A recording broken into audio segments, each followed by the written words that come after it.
सिंधिया के साथ पक्षपात की अगर बात करी जाए तो देखिए उन्हें पहली बात तो बहुत ज्यादा समय नहीं हुआ है बीजेपी में आए हुए। और आप और तमाम नेताओं को देख लीजिए, आप देखिए कि यूपी में अपर्णा यादव को जो है वो बीजेपी में शामिल कराया गया, अभी तक उन्हें कोई बड़ी जिम्मेदारी नहीं सौंपी गई है। तो मुझे ऐसा लगता है कि बीजेपी कुछ वक्त तक इंतजार करती है या फिर उन्हें तमाम तरह की जिम्मेदारियां सौंपती है जो कैमरे के सामने नहीं आ पाती है। उसके बाद जब पार्टी को ये भरोसा हो जाता है कि 2 साल 3 साल जो भी उनको लगता है कि इतना समय हो चुका है, अब इन्हें बड़ी जिम्मेदारी दे दी जाए, क्योंकि बीजेपी की अगर बात करी जाए तो उसकी वो सेंटर में है, केंद्र की राजनीति में, तो ऐसे बड़े तमाम नेताओं की जरूरत पड़ती है। उन्हें हो सकता है कि हम निकाय चुनाव देखें, वहां पर कोई बड़ा पद दे दिया जाए। अपर्णा यादव की बात कर रहा हूं। वैसे ही अगर सिंधिया की बात करी जाए तो उनके लिए तमाम ऐसे पद है जो बीजेपी सोच कर रख सकती है। और चुनाव कहीं ना कहीं जिस तरह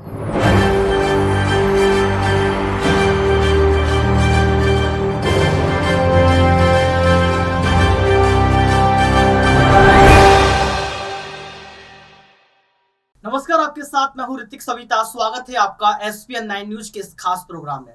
और प्रोग्राम की शुरुआत करेंगे मध्य प्रदेश से। लगातार देखा जाए तो शिवराज सिंह चौहान और सिंधिया का जो आंतरिक कलह है वो खत्म होने का नाम नहीं ले रहा है। यहाँ पर शिवराज सिंह चौहान इंस्टाग्राम के जरिए लगातार जो है अपने जनता से अपील कर रहे हैं कि इस बार मामा को भूल मत जाना।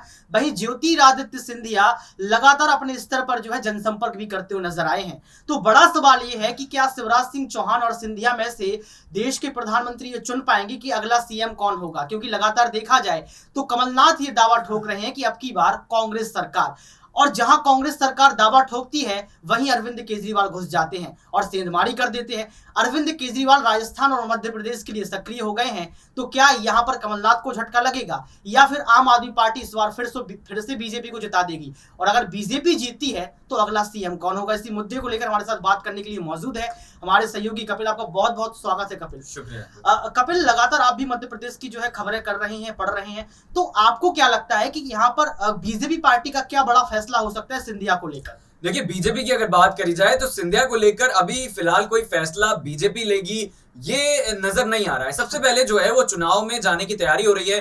पीएम मोदी के चेहरे पर चुनाव लड़ा जाएगा, ये बात क्लियर है। लेकिन जब जीत या हार क्या होती है, वैसे तो बीजेपी जिस राज्य में चुनाव लड़ने जाती है वो इस माइंडसेट से जाती है कि जीत हमारी होगी, और नहीं होगी तो फिर जोड़ तोड़ की राजनीति की जाएगी और सरकार बना ली जाएगी। और अगला जो मुख्यमंत्री की अगर बात करी जाए तो मुझे लग रहा है कि शिवराज सिंह चौहान ही होने वाले हैं, क्योंकि सिंधिया को लेकर भले ही तमाम तरह की अटकलें हो, मीडिया बार बार ये कह रहा हो कि सिंधिया को मुख्यमंत्री बनाया जा सकता है क्या, बनाया जा सकता है क्या, लेकिन शिवराज के पास अनुभव है, शिवराज के पास वो सब कुछ है जो मुख्यमंत्री बनाने के लिए काफी है। लेकिन बीजेपी में या खासतौर पर कहीं मध्य प्रदेश में पायलट और गहलोत जैसी नौबत नहीं आई है, क्योंकि अगर बीजेपी की बात करी जाए तो जो आला कमान है वो इतना सख्त रहता है, जो नीचे के कार्यकर्ताओं या फिर बड़े बड़े मंत्रियों वो खुलकर जो है वो विरोध में बयान अपना नहीं दर्ज करा पाते हैं। तो मुझे लगता है कि शिवराज सिंह चौहान ही आने वाले वक्त में हमें मुख्यमंत्री के तौर पर दिखाई दे। लेकिन ज्योतिरादित्य सिंधिया ने शिवराज सिंह चौहान को मुख्यमंत्री बनाया था, ये शिवराज सिंह चौहान भी जो है एक्सेप्ट कर रहे हैं। वो कह रहे हैं कि शिवराज सिंह चौहान की अगर आज मैं मुख्यमंत्री हूं तो सिंधिया की वजह से हूं। लेकिन लगातार देखा जाए तो ज्योतिरादित्य सिंधिया को पीछे रखा जा रहा है, स्टार प्रचारक की सूची में शामिल करवाने के लिए रखा जा रहा है। तो क्या बीजेपी पार्टी सिंधिया के साथ पक्षपात कर रही है कपिल? सिंधिया के साथ पक्षपात की अगर बात करी जाए तो देखिए उन्हें पहली बात तो बहुत ज्यादा समय नहीं हुआ है बीजेपी में आए हुए। और आप और तमाम नेताओं को देख लीजिए, आप देखिए कि यूपी में अपर्णा यादव को जो है वो बीजेपी में शामिल कराया गया, अभी तक उन्हें कोई बड़ी जिम्मेदारी नहीं सौंपी गई है। तो मुझे ऐसा लगता है कि बीजेपी कुछ वक्त तक इंतजार करती है या फिर उन्हें तमाम तरह की जिम्मेदारियां सौंपती है जो कैमरे के सामने नहीं आ पाती है। उसके बाद जब पार्टी को ये भरोसा हो जाता है कि 2 साल 3 साल जो भी उनको लगता है कि इतना समय हो चुका है, अब इन्हें बड़ी जिम्मेदारी दे दी जाए, क्योंकि बीजेपी की अगर बात करी जाए तो उसकी वो सेंटर में है, केंद्र की राजनीति में, तो ऐसे बड़े तमाम नेताओं की जरूरत पड़ती है। उन्हें हो सकता है कि हम निकाय चुनाव देखें, वहां पर कोई बड़ा पद दे दिया जाए। अपर्णा यादव की बात कर रहा हूं। वैसे ही अगर सिंधिया की बात करी जाए तो उनके लिए तमाम ऐसे पद है जो बीजेपी सोच कर रख सकती है। और चुनाव कहीं ना कहीं जिस तरह अब 6 राज्यों में अभी बाकी हैं, तो मुझे लगता है कि स्टार प्रचारक हो गया और तमाम चीजें हो गई। अगर मान लीजिए कि उन्हें कोई फुल टाइम बड़ा पद दे दिया जाता है तो फिर वो बाकी जिम्मेदारियां उस तरीके से नहीं निभा पाएंगे। सिंधिया ऐसा नहीं कि सिर्फ मध्य प्रदेश में पॉपुलर है, वो पूरे भारतवर्ष में पॉपुलर है। तो इसलिए मुझे लगता है कि बीजेपी ज्योतिरादित्य सिंधिया का सपना तो सीएम बनने का है, कब से सपना देख रहे हैं।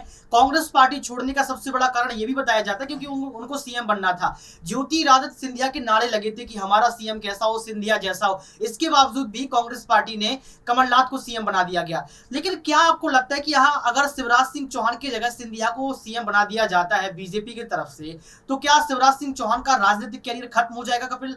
देखिए बिल्कुल हो जाएगा, क्योंकि अगर हम तमाम तरह के नेताओं को देखें जिनकी उम्र 65 से ज्यादा है, 70 के आसपास है, तो ऐसे नेता अगर मुख्यमंत्री नहीं बन पाते तो फिर वो और क्या करेंगे। चलिए हम ये मान सकते हैं कि उन्हें केंद्र की राजनीति में भेज दिया जाएगा, लेकिन मुख्यमंत्री और प्रधानमंत्री एक ऐसे पद होते हैं जिनको पाने के लिए लोग बरसों मेहनत करते हैं। हम देखते हैं कि राजस्थान में सीपी जोशी मुख्यमंत्री बनते बनते रह जाते हैं, पायलट लगातार मुख्यमंत्री बनना चाह रहे हैं, अरविंद केजरीवाल सबसे पहले मुख्यमंत्री बने। तो सबसे पहला जो किसी भी नेता का सपना होता है वो मुख्यमंत्री बनने का होता है। नरेंद्र मोदी को भी देखिए, वो कितनी बार मुख्यमंत्री है, उसके बाद अगर वो प्रधानमंत्री पद तक पहुंच जाता है तो ये बड़ी बात होती है। सिंधिया की अगर बात करी जाए, आपने कांग्रेस का जिक्र करा, कांग्रेस ने उन्हें वो पद नहीं दिया, वो डिजर्विंग थे। अगर उनकी उम्र की बात करी जाए तो वो ना ही युवाओं में आते हैं ना ही बुजुर्गों में आते हैं। तो मुझे लगता है कि सिंधिया के पास अभी लगभग 20 साल राजनीति में है, और इसी के चलते बीजेपी में शायद ये कह दिया गया होगा कि एक बार और शिवराज सिंह चौहान को देख लेते हैं, अगर वो नहीं बन पाते तो उनका राजनीतिक करियर अपने आप ही खत्म हो जाएगा। एक सवाल यहाँ पर एक खड़ा होता है कि भले ही कमलनाथ ने यहाँ पर जो है सिंधिया को तोप बोल दिया कि सिंधिया कोई तोप नहीं है, आए या ना आए कुछ फर्क नहीं पड़ेगा, लेकिन अगर लगातार देखा जाए तो कई बार ऐसा देखा गया है कि जिस पर कटाक्ष किया गया हो, जिस पर बयानबाजी की गई हो, वो बेशर्मी से कहीं ना कहीं उस पार्टी में पहुंच जाता है जिस पार्टी से वो आया है। तो क्या आपको लगता है कि अगर शिवराज सिंह चौहान के चेहरे पर बीजेपी पार्टी खेलती है तो यहाँ पर ज्योतिरादित्य सिंधिया फिर से जो है कांग्रेस में पहुंच जाएंगे? नहीं, मुझे नहीं लगता। सिंधिया की अगर बात करी जाए तो आप ये देखिए कि बीजेपी की केंद्र में सरकार है, जहां केंद्र और राज्य में दोनों जगह सरकार है, और ऐसे में एक बड़ा सवाल यहां पर यह भी बनता है कि अगर सिंधिया वापसी कांग्रेस में कर भी लेते हैं, हमने मान लिया कि कांग्रेस में राहुल गांधी उनका स्वागत कर लेते हैं, फिर सीबीआई और जो ईडी है वो तैयार रहती है इन चीजों के लिए, तो ऐसी सिचुएशन में मुझे नहीं लगता कि सिंधिया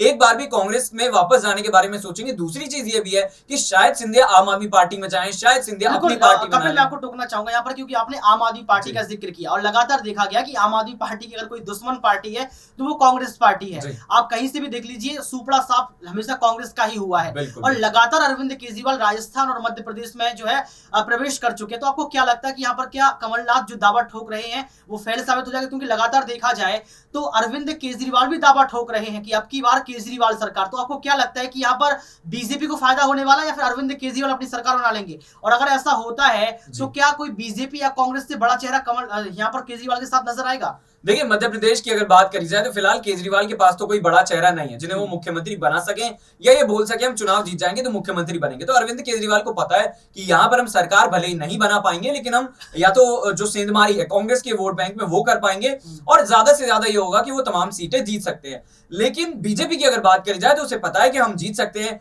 कांग्रेस को लेकर यह चर्चा भले ही की जा रही हो कि कांग्रेस की सरकार बन सकती है, लेकिन इसकी संभावनाएं बेहद कम है। वो इसीलिए है क्योंकि आप देखिए कि कांग्रेस का ग्राफ तभी काम करता है जब बीजेपी वर्सेस कांग्रेस की ऐसी लड़ाई होती है, जब एक बार बीजेपी आती है एक बार कांग्रेस आती है। लेकिन जहां पर त्रिशंकु चुनाव होगा, और खास तौर पर जब आम आदमी पार्टी की संभावनाएं तमाम जताई जा रही, गुजरात आप देखिए, गुजरात में आम आदमी पार्टी जाती, किसने सोचा था कि 5 सीटों पर वो चुनाव जीत पाएगी।